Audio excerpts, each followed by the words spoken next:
Olá, boa noite, boa noite.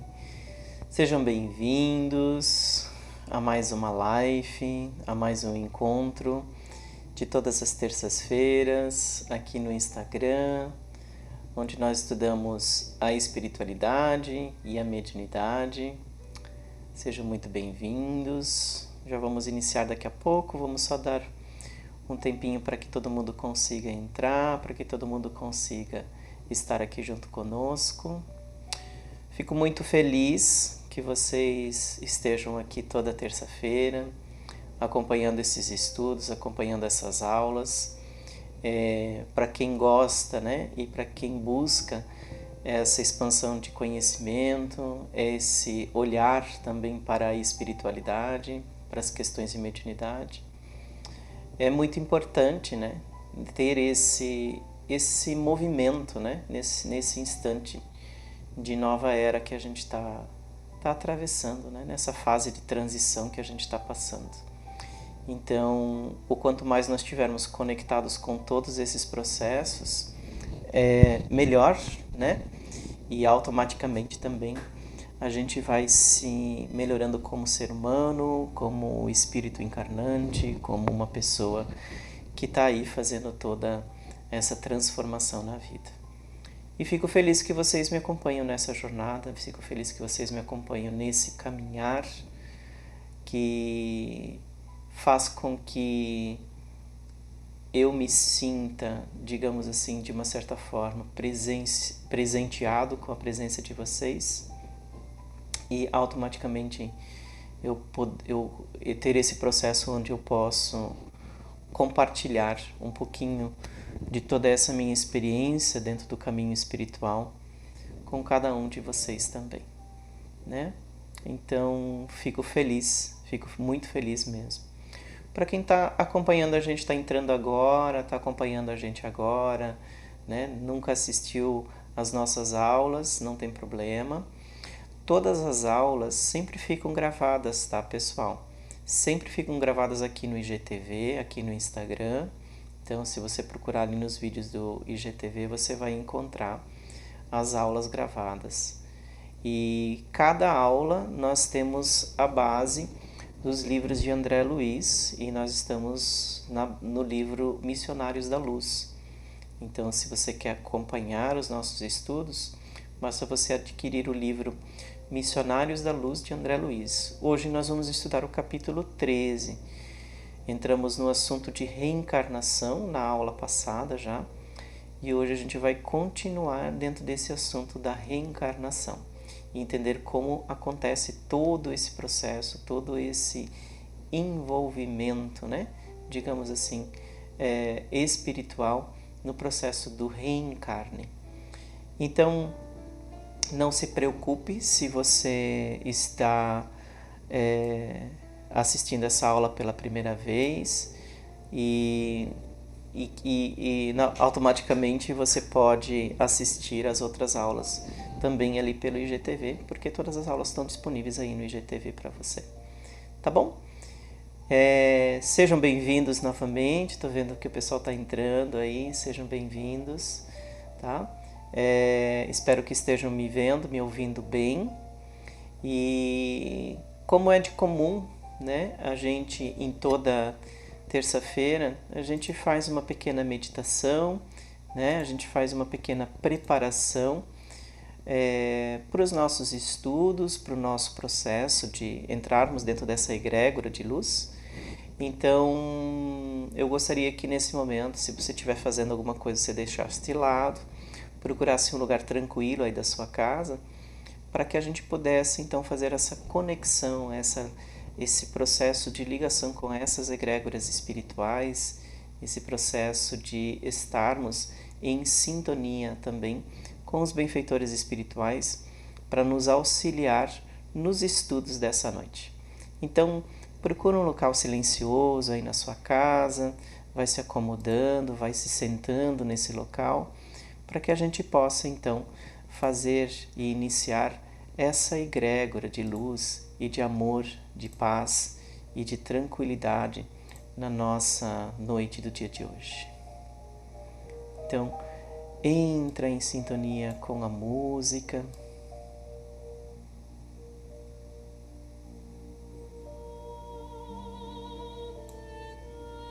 Fecha os teus olhos.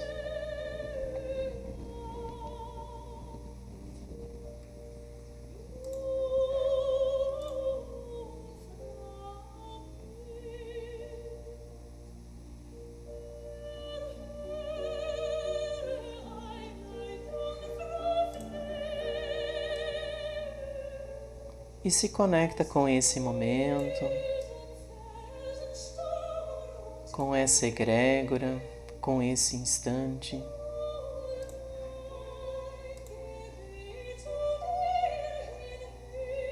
Inspira bem fundo.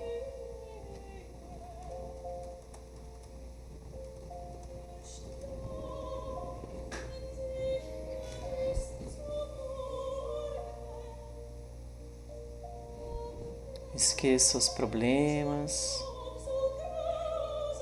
Esqueça todas as situações difíceis do dia de hoje e de toda essa semana. E se conecta com o aqui e agora, com esse momento. Se permita estar nesse momento. Estar conectado com a espiritualidade, estar conectado com essa egrégora, estar conectado com os benfeitores espirituais aí na sua casa, se permitindo estar envolvido por toda essa energia, por toda essa vibração.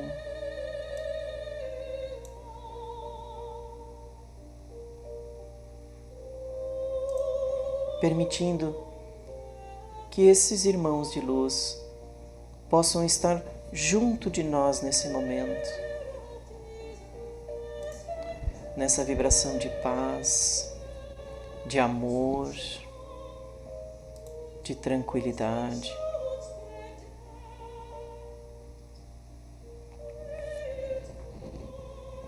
Que essa luz possa estar em nossas casas, possa estar também dentro de nós, fazendo-nos uma só vibração, um só pensamento, conectados nessa grande egrégora de luz, de fraternidade e de conhecimento.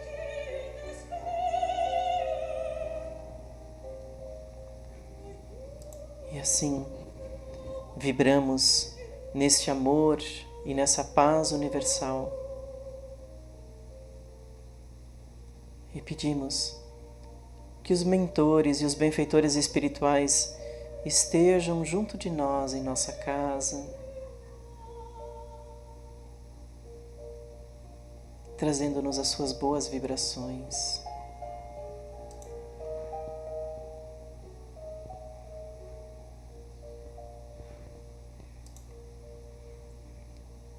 Deus, nosso Pai, que sois todo poder e bondade, dai a força àquele que passa pela provação, dai a luz àquele que procura a verdade, ponde no coração do homem a compaixão e a caridade.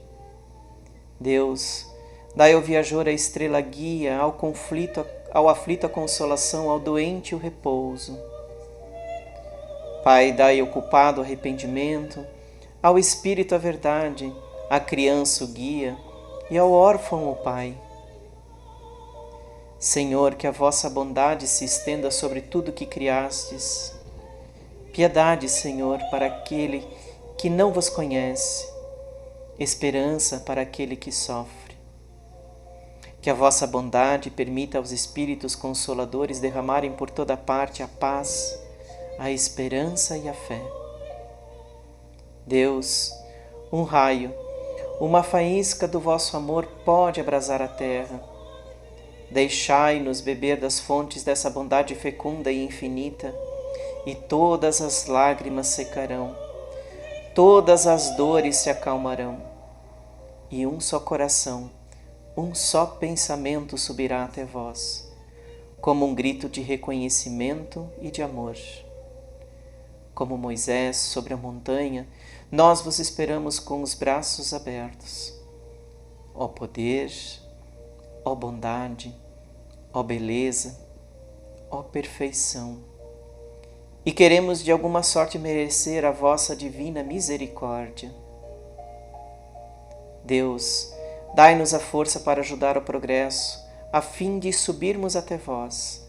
Dai-nos a caridade pura, dai-nos a fé, a razão, dai-nos a simplicidade, que fará de nossas almas o espelho onde se refletirá a vossa divina imagem. Que assim seja. Que assim seja. E que assim podemos, nesse momento, entrar dentro dessa grande egrégora e nos sintonizarmos com todas essas boas vibrações. Lentamente, vai abrindo os teus olhos e te conectando com esse instante, com esse momento.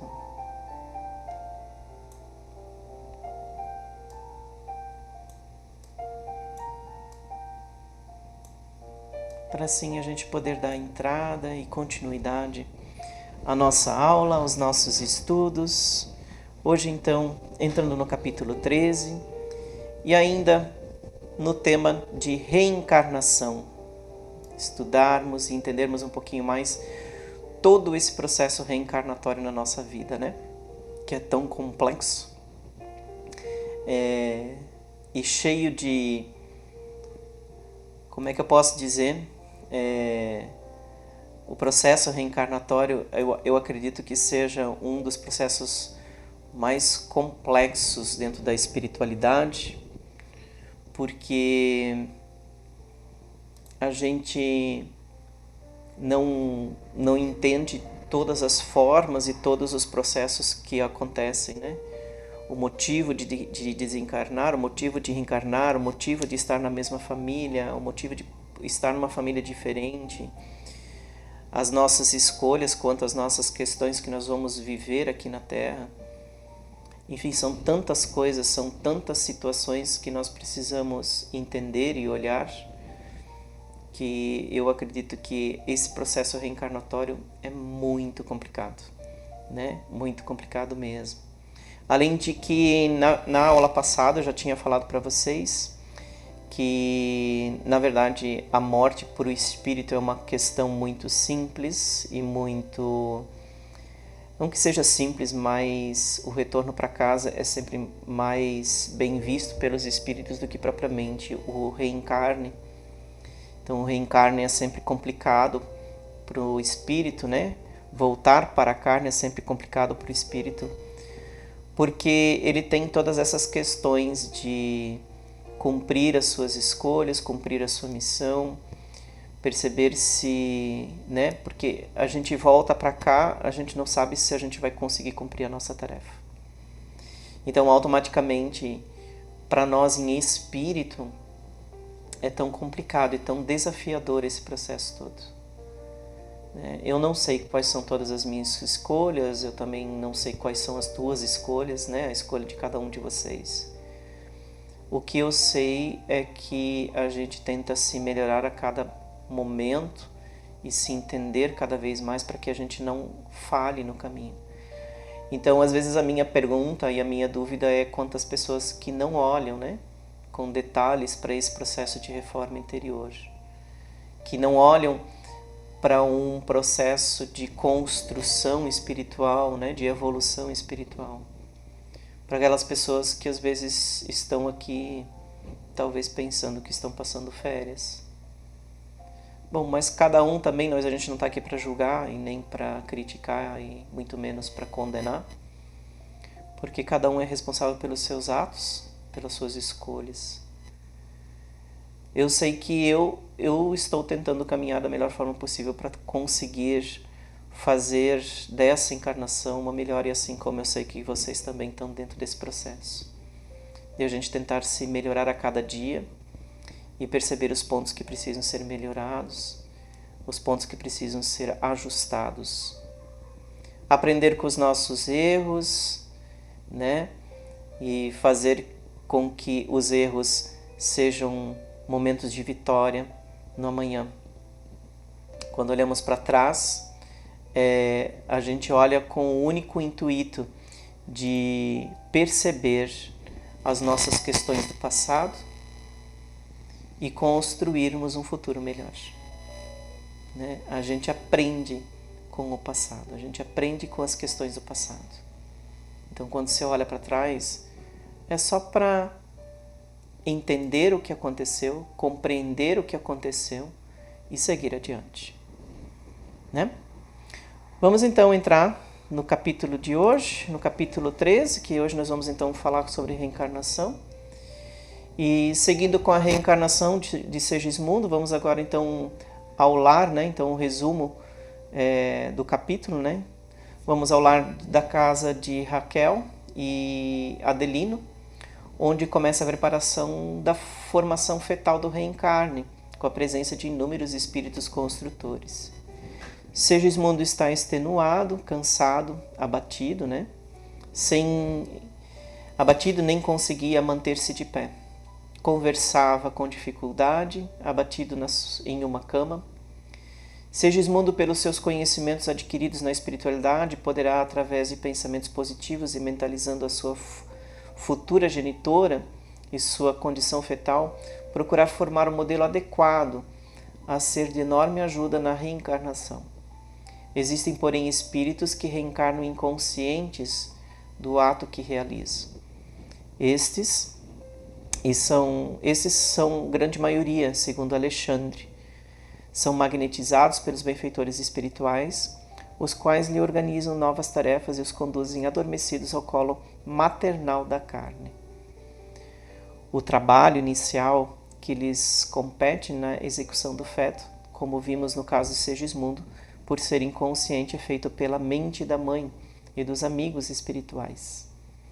André queria saber se era necessário a presença dos espíritos construtores e amigos na noite seguinte, por ocasião do ato sexual entre o casal.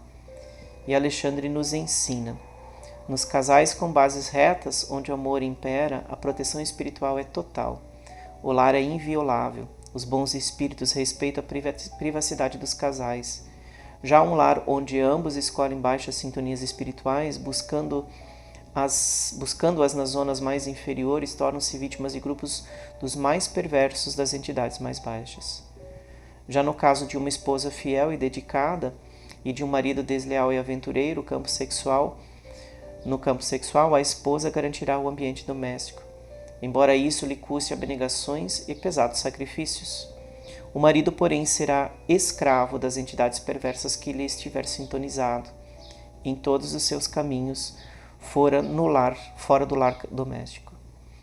Então aqui tem uma elucidação muito interessante, né? Que acontece e algumas pessoas acabam perguntando sobre isso, né?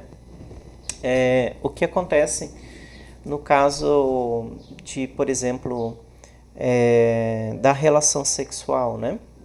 Então, os espíritos estão presentes no ato de uma relação sexual? Sim, estão. Sério, tia, mas estão no nosso quarto junto conosco?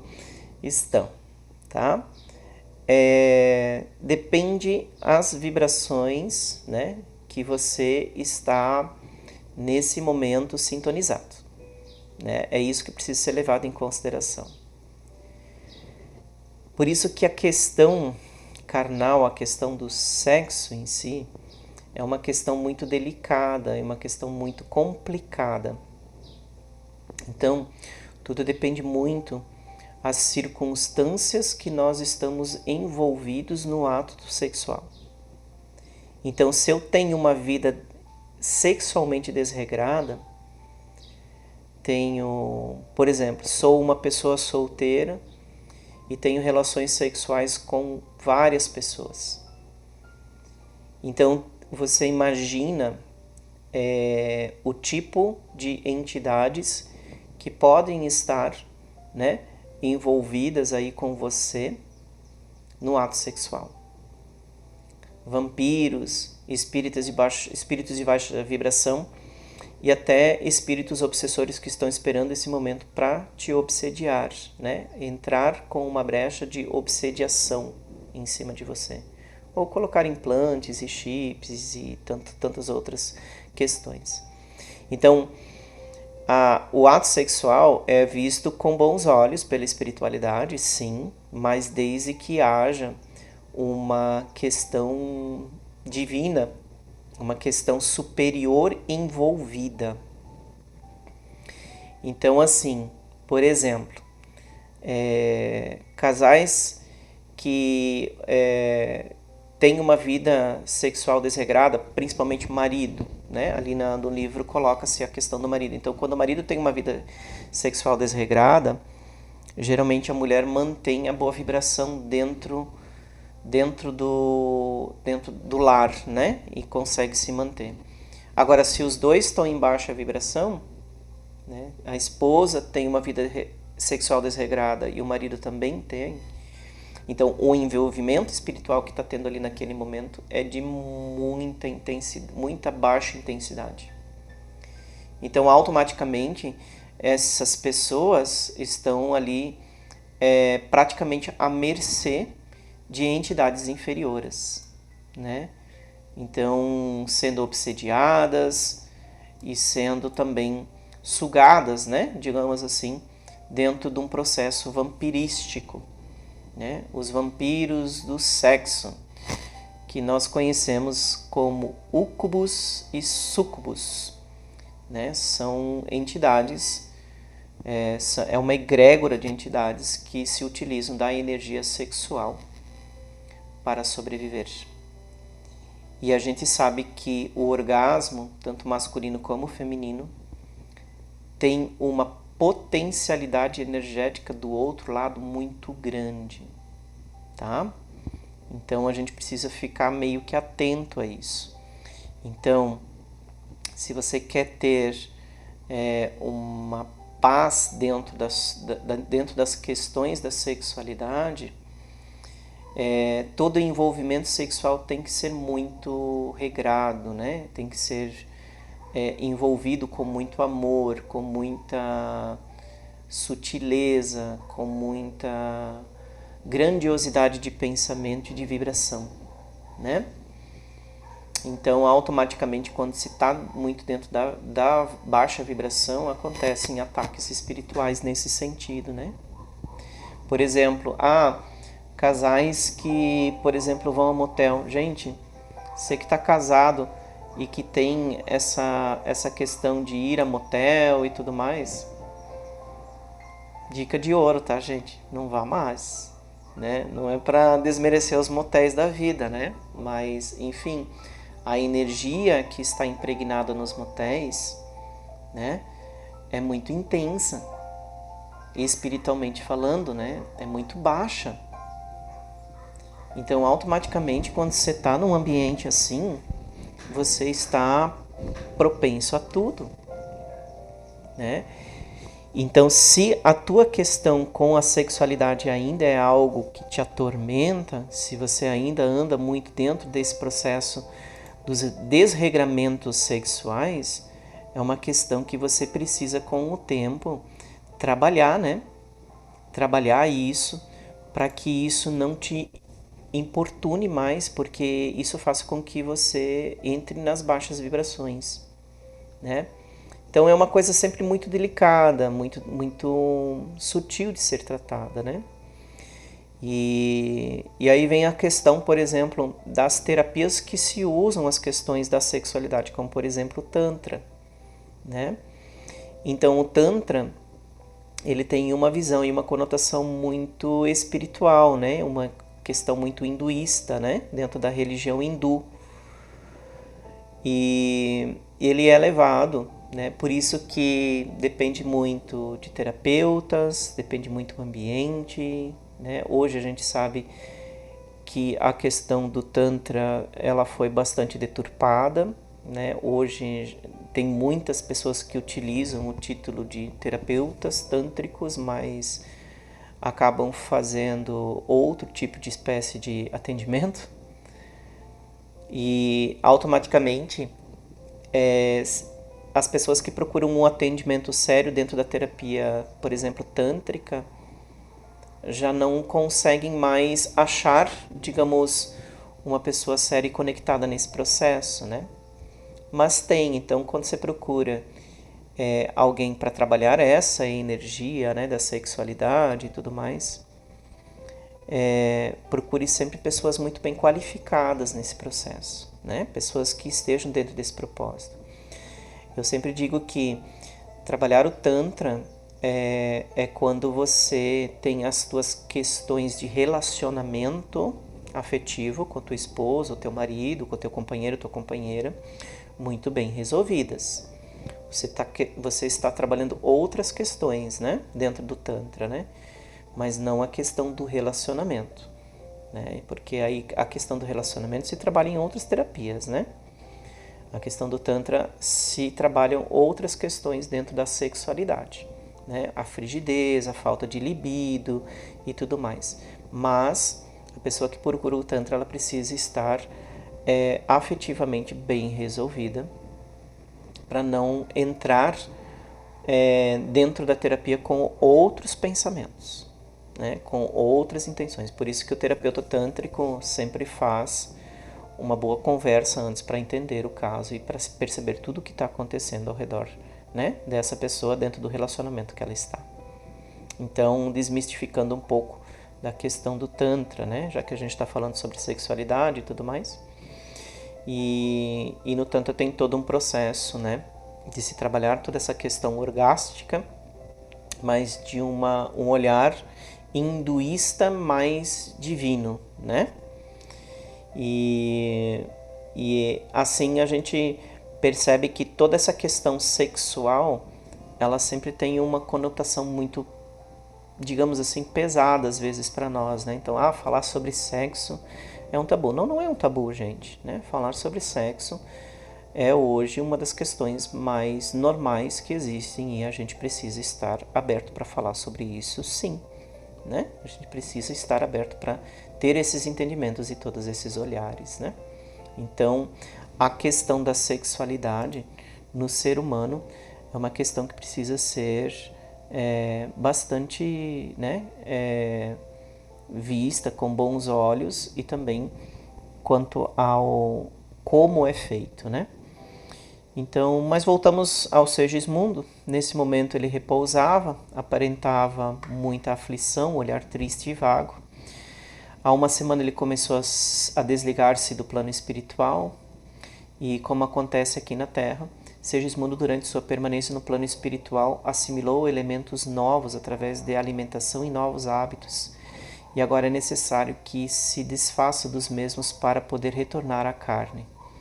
Tudo isto adquiriu através do seu perispírito, lógico, e agora deverá adaptar o seu perispírito para a nova vida terrestre, muito mais pesada e densa. Por isso a tristeza e o sofrimento do nosso amigo. Os construtores e Alexandre começam o trabalho de magnetização em Segismundo. Pedem a ele que mantenha os pensamentos voltados somente para a forma maternal da carne, que se lembre da organização fetal, mentalize-se pequeno, criança. André, surpreso, começa então primeiro a ver Segismundo ficar pálido, depois aos poucos vai ficando inconsciente e depois, para o seu assombro, está na forma de uma criança. Será que em todas as reencarnações acontece isso mesmo? Teremos o mesmo processo em todos nós? Alexandre nos explica que não existem dois casos iguais de reencarnação, variando ao infinito. Existem espíritos de grande elevação que, ao voltarem à esfera física, praticamente dispensam a ajuda desses serviços de magnetização. Outros, porém, procedentes das zonas inferiores, necessitam de cooperação muito mais complexa da utilizada em Segismundo.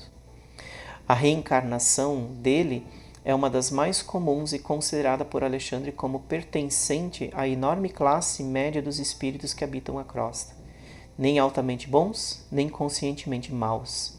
André Luiz pergunta: estamos no lar em bases retas, acompanhando uma reencarnação em um dos espíritos de classe média, como foi ensinado, mas o que aconteceria se fosse um lar de paixões criminosas e de seres desequilibrados? Nesses lares, tanto o homem quanto a mulher estão dominados por entidades monstruosas e perversas, ocasionando imensa perturbação emocional. A espiritualidade tem enormes dificuldades e nem sempre a colaboração pode ser perfeita.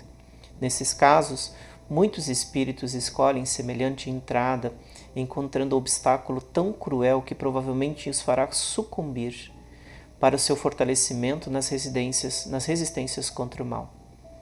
Ele quer saber também se Segismundo, quando crescer, terá as características físicas, ou seja, altura, fisionomia, cabelos, enfim, as mesmas expressões que o caracterizavam na espiritualidade. Em resumo, Segismundo será exatamente igual em aparência como quando estava na espiritualidade? E a resposta é não, né? A anatomia vai desenvolver-se de acordo com os princípios de equilíbrio e com a lei de hereditariedade.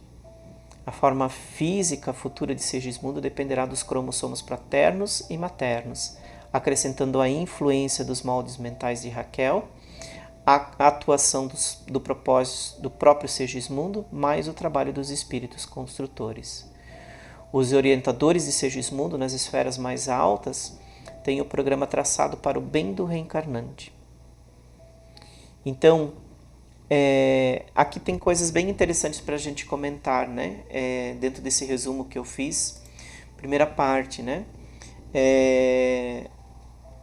No espiritual, Segismundo, o espírito, nós como espíritos, ainda no plano espiritual, aprendemos muitas coisas e sentimos e vivenciamos muitas coisas na colônia, né? No plano espiritual, enquanto a gente está desencarnado. Quando estamos lá, estamos numa verdadeira escola, né? Aprendendo muitas coisas, percebendo coisas que nós falhamos no passado, e ali nós vamos buscar mais entendimento a respeito, né? Vamos buscar muito mais entendimento a respeito disso tudo, e vamos nos aperfeiçoando também como espíritos. E quando nós reencarnamos, nós vamos esquecendo isso tudo, né? E nos moldando aos processos do reencarno. Então, tudo aquilo que a gente aprendeu no espiritual, de uma certa forma, ficam esquecidos. Esquecidos entre aspas, né? Hoje a gente sabe que a gente tem acesso a algumas informações porque ficam gravadas dentro do nosso mental superior. Nós temos o mental superior, o mental inferior. O mental inferior é o que nós carregamos aqui na encarnação. E o mental superior são gravações que nós temos de tudo aquilo que nós vivemos no espiritual. Então, às vezes, nós temos acesso a essas informações, dependendo do tipo de terapia, dependendo do padrão vibratório que a gente está, enfim, de alguma forma a gente acaba acessando isso tudo. E o segundo processo é a adaptação do espírito ao embrião, né, ao ventre da mãe. Então, o perispírito vai tomando formas, né, vai se diminuindo, né, o espírito vai se diminuindo até que ele se adapte, então, ao perispírito, que está na forma de uma criança pequenininha, e assim ele vai se moldando até entrar no útero da mãe, né? E a partir dali ele não tem mais os traços, né? Nós perdemos os nossos traços, digamos assim, do nosso corpo espiritual, e automaticamente nós entramos dentro da genética e hereditariedade das pessoas que nos receberam como filho, então do nosso pai e da nossa mãe. Então temos cargas genéticas desses dois seres, né, chamado pai e mãe, dentro da nossa formação, né? Apesar de termos o nosso processo reencarnatório, o nosso plano reencarnatório, com escolhas, por exemplo, de doenças karmáticas ou situações que nós queremos vivenciar, mas temos também as questões hereditárias do nosso pai e da nossa mãe, né? Devemos notar que Alexandre está se referindo ao bem e não ao destino. Isso quer dizer que os planos traçados pelos construtores junto a Segismundo visam ao seu bem na reencarnação, como, por exemplo, o perdão de Adelino, que deverá conquistar como filho dele, isto é, um bem para ele,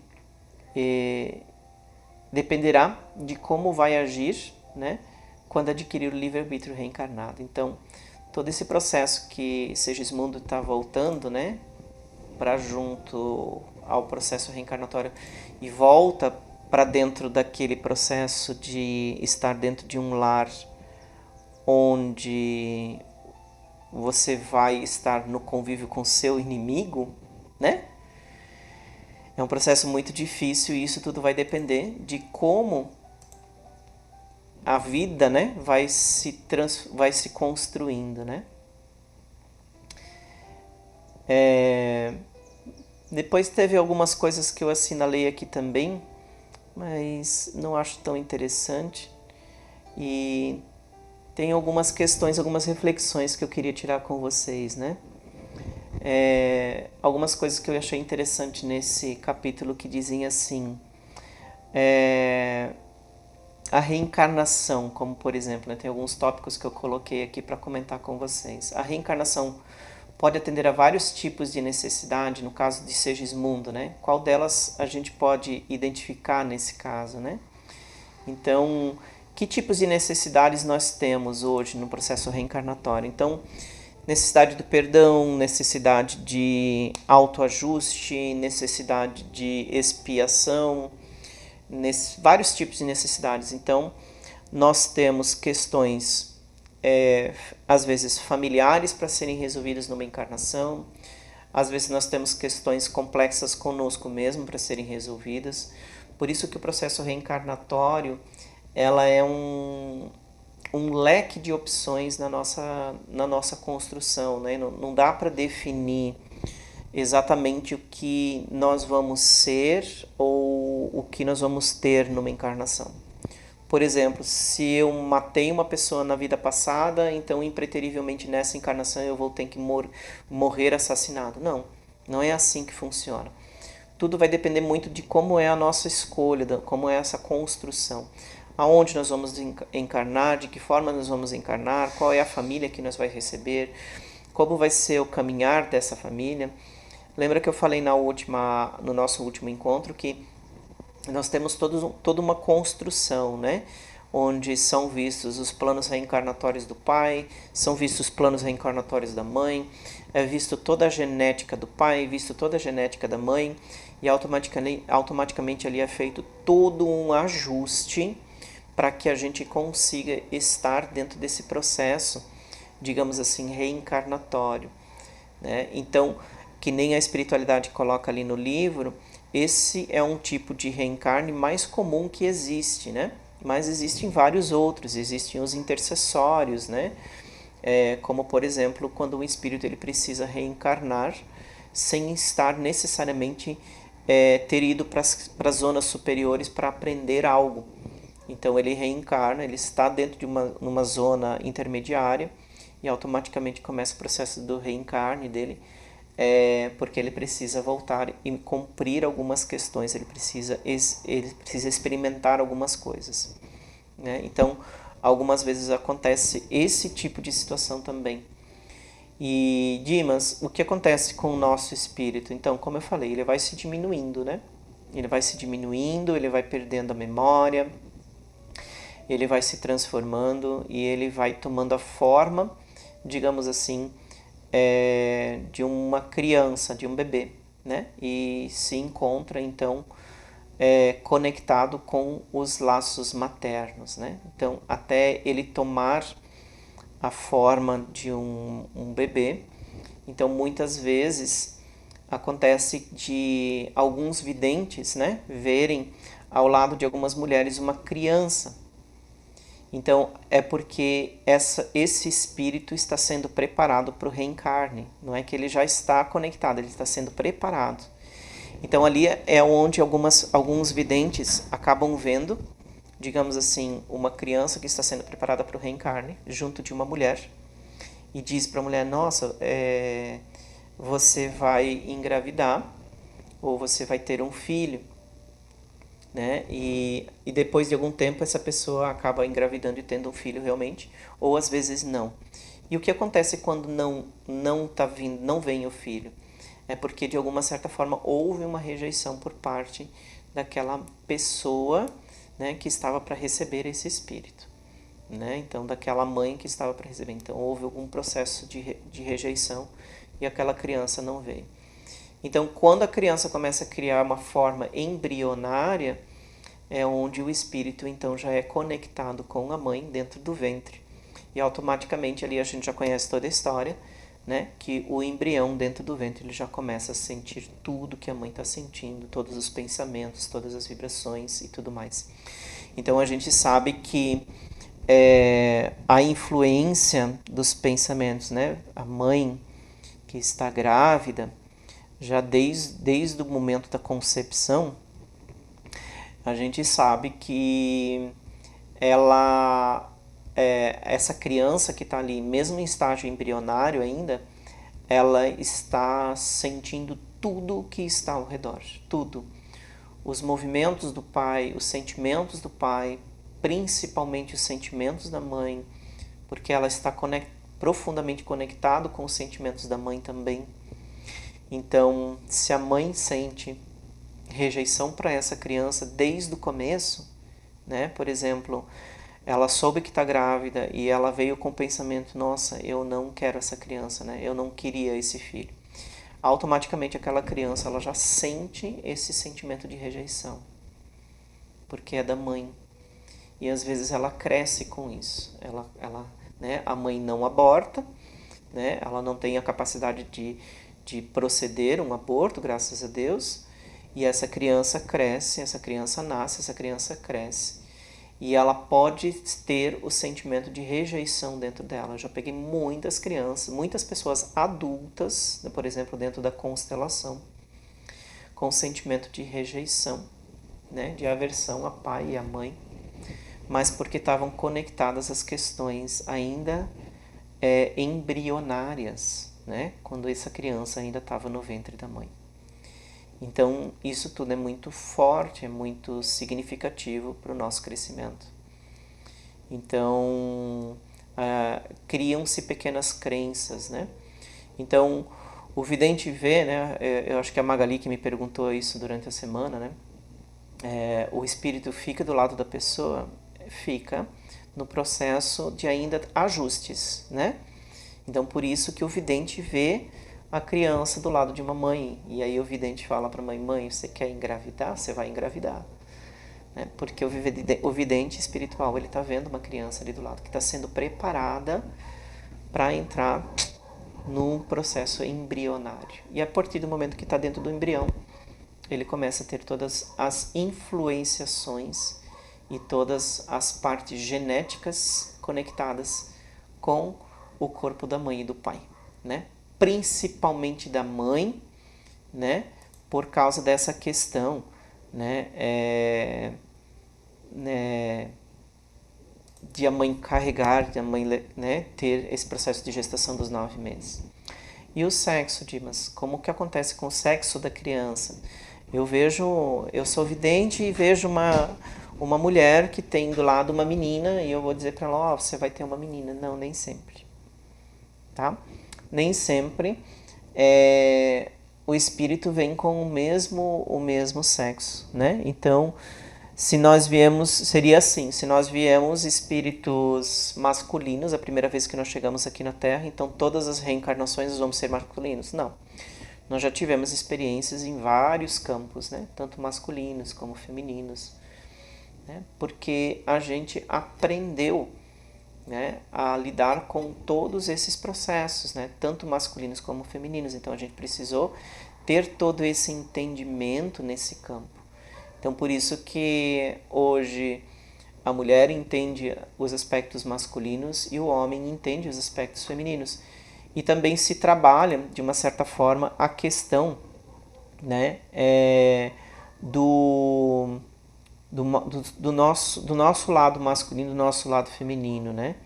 Então, por exemplo, nós somos 50% masculino, 50% feminino, né? Então, todo o processo que nós temos, masculino, nós temos muito mais conexão com o nosso lado razão, feminino nós temos muito mais conexão com o nosso lado emocional.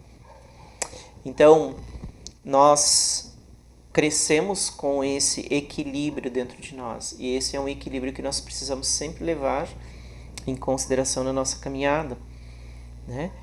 É como se nós olhássemos, nós somos 50% pai, 50% mãe, né? Olhando, por exemplo, dentro de um olhar um pouquinho sistêmico dentro disso. Então, nós temos uma parcela do nosso pai, nós temos uma parcela da nossa mãe, certo? Então, nós não viemos só do pai e não viemos só da mãe. Nós viemos de um conjunto dos dois. Para que a gente viesse, a gente precisou passar por um processo de aceitação dos nossos pais, antes de chegarmos aqui. Então, resumindo um pouquinho todo o processo reencarnatório, né? Desencarnamos numa outra época, por desavenças, por questões, enfim, que cada um de nós em espírito sabe. E para que a gente voltasse para esse processo reencarnatório, a gente teve que passar por todo um ajuste no espiritual, a gente passa por um ajuste espiritual. E automaticamente, antes de nós reencarnarmos, escolhemos, ou propriamente às vezes a espiritualidade nos aponta aonde seria interessante eu reencarnar. A partir do meu plano reencarnatório, são escolhidos então o meu pai e minha mãe. E aí há todo o processo de adaptação para que a gente chegasse nesse mundo. Então, antes que eu chegasse nesse mundo, isso é com vocês também, né? Não é especificamente o meu caso, estou falando de uma maneira generalizada. Nós passamos por várias reuniões no plano espiritual. Nós, quem? Eu, meu pai e minha mãe, né? Então, passamos por várias reuniões até que houvéssemos um acordo para que reencarnar. No meu caso em particular, eu tive uma desavença muito grande com meu pai no passado, então o processo todo do reencarne hoje, nessa encarnação, foi muito uma questão com o meu pai. Então, é um resgate muito forte que eu tive com o meu pai, ainda estou tendo, claro, meu pai ainda está vivo, né? E mais de consequências, digamos assim, descontroladas de uma vida passada. Então, na vida passada, houve um descontrole de minha parte muito grande, também da parte do meu pai muito grande, e automaticamente nós tivemos processos kármicos para serem resolvidos, e isso a gente está enfrentando nessa vida. E a minha mãe chega só como um ajustador dentro desse processo todo, né? Como uma pessoa que impulsiona todo esse processo, essa intermediação entre nós dois. Então, para que eu chegasse aqui hoje, meu pai teve que passar por um processo de muita aceitação.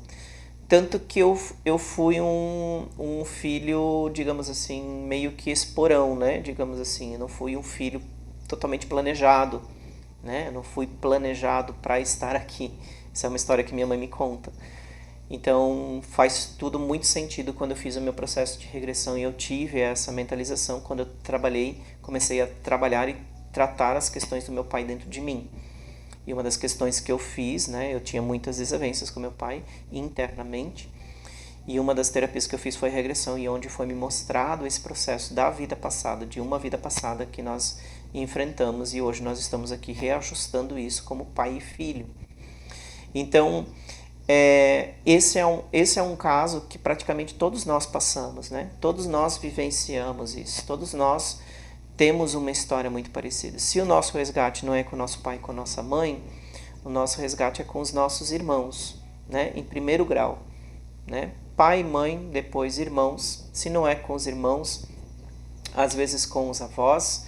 Se não é com os avós, às vezes com parentesco próximo, né? De primeiro grau. Se não é com esse parentesco, parentesco de segundo grau. Se não é desse parentesco de segundo grau, é com algo em sociedade, pessoas próximas, amigos e tudo mais. ou esposa, ou marido, enfim, né, com os nossos cônjuges, com os nossos filhos, ou até mesmo com uma questão societária, né, digamos assim. E se não for nada disso, é uma questão muito de autossacrifício, né, onde nós abusamos às vezes, por exemplo, da vaidade, do orgulho e tudo mais. E hoje nós pedimos às vezes um sacrifício expiatório, onde viemos com alguma doença, alguma deficiência, para que impossibilite da gente entrar no caminho errado novamente, né? Então, tem muitos, né? Os processos reencarnatórios são muitos, são infinitos, né? Não dá para dizer com clareza e com exatidão o que cada um de nós realmente está fazendo, né? De expiação aqui nesta Terra, né? Então, cada um acaba tendo um processo, cada um acaba tendo uma questão diferente para ser resolvida. Mas, resumidamente, é isso que acontece, né? E, automaticamente, hoje nós estamos aqui, vivendo as nossas questões, aprimorando-nos, né? A cada caminhada, a cada passo. E é essa a nossa função, né? Tentando nos reconhecer como pessoas melhores a cada dia, fazendo essa busca, fazendo essa construção, e para que a gente talvez não precise mais retornar, né, para cá, para a Terra, em algum momento, né? Então, quanto mais a gente conseguir trabalhar as nossas questões, melhor. Então, se existe algo desconfortável dentro de você, que é algo que te machuca de uma certa forma, procure trabalhar isso, procure ajuda nesse sentido, para que isso não seja um motivo de você voltar para cá e trabalhar exatamente esse ponto, né? Então, às vezes uma mágoa, um ressentimento, é preferível que a gente trabalhe isso para que isso seja resolvido quanto antes. Porque também a gente não sabe o momento da nossa partida, né? A gente não sabe quando a gente vai desencarnar. Pode ser daqui a 1 ano, 2 anos, 3 anos, 5 anos, 50 anos, 100 anos, não sei. Mas pode ser daqui a alguns minutos. E uma das perguntas mais fortes, né, que uma vez o meu mentor fez foi: e se você partisse agora, Dimas? Você resolveu todas as suas questões? E qual foi o legado que você deixou para as pessoas? Então, uma das perguntas que será feita para você do outro lado é: o que você deixou para as outras pessoas? O que você ensinou para as outras pessoas? O que você aprendeu, sim, será perguntado, mas o que você deixou para as outras pessoas? O que você acrescentou para elas? Como as pessoas vão lembrar de você quando você partir? Vão ter você na memória por muito tempo?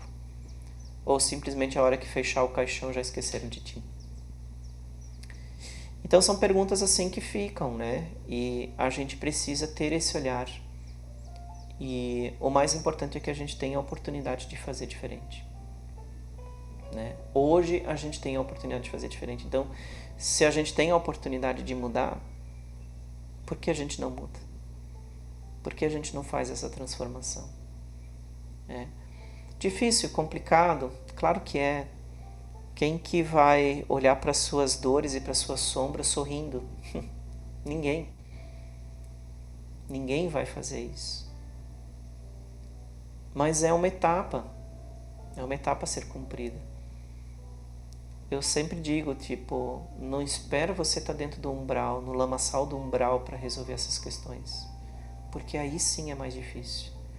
Porque aí sim é complicado o processo todo, né?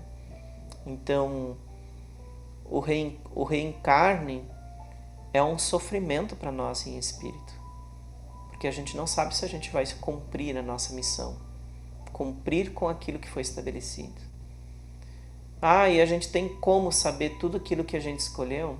Tudo 100% não, mas tem pedaços dessa construção que a gente consegue observar sim, que a gente consegue ver, que a gente consegue olhar.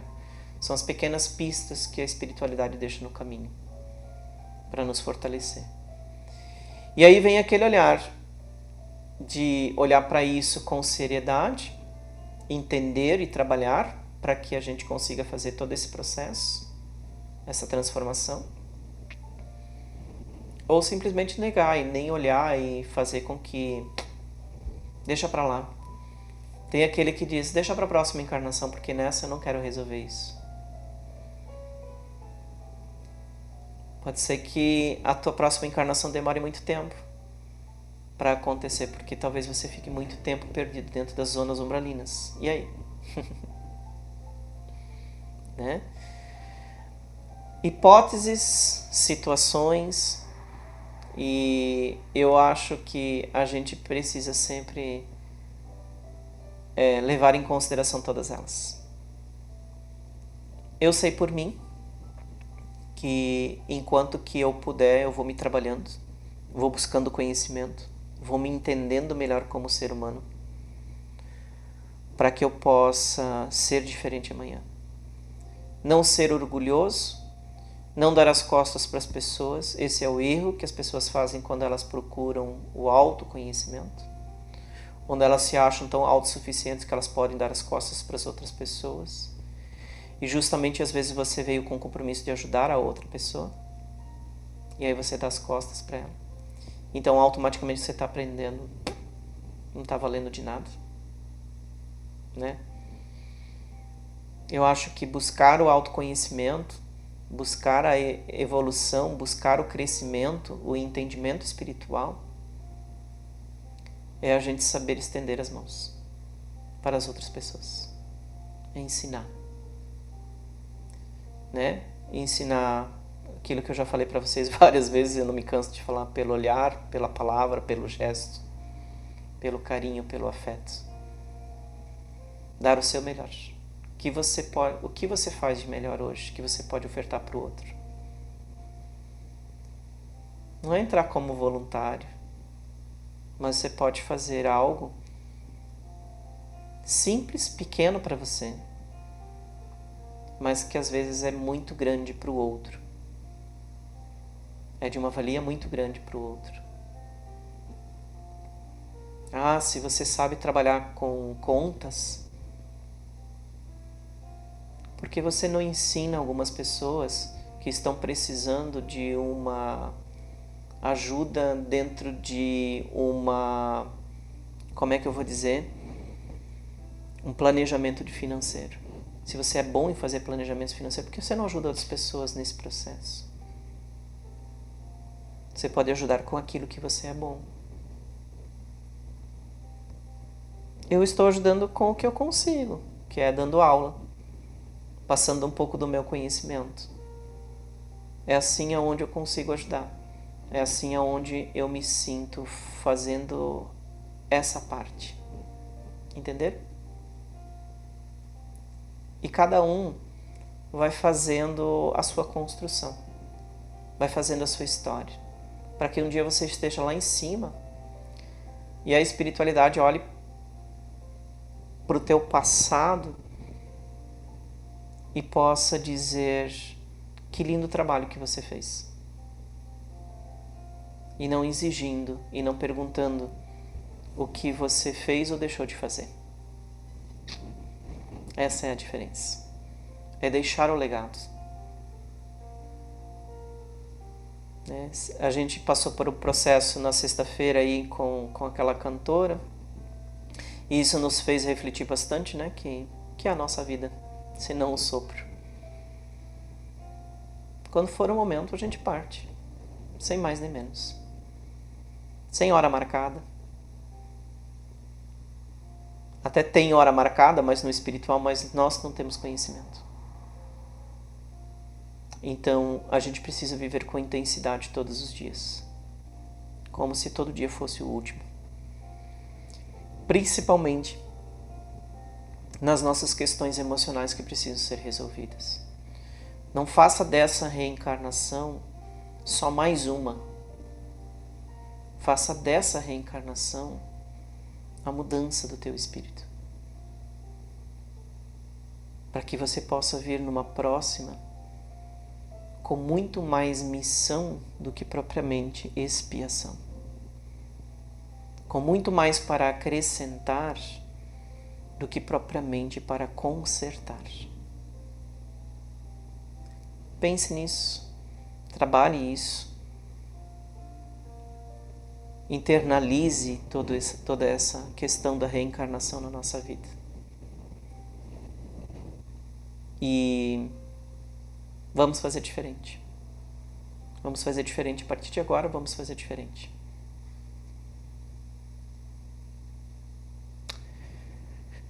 E assim a gente termina a nossa aula de hoje, dentro dessa reflexão, dentro desse processo. Agradeço muito a vocês por esse encontro, por essa aula. A gente se vê na próxima terça-feira, aqui no Instagram, com os nossos encontros. Essa aula fica gravada, vai estar aí disponível no IGTV para vocês assistirem quando vocês quiserem, né? E compartilhem também com os seus amigos, com pessoas conhecidas que vocês veem que precisam ou que têm interesse nessa questão espiritual, mediúnica também, e também de reforma interior. Convide seus amigos para estar junto aqui, toda terça-feira, às 19h30, junto com a gente nessas aulas. Um beijo no coração de vocês e a gente se vê então na próxima terça-feira. Até mais, gente. Obrigado.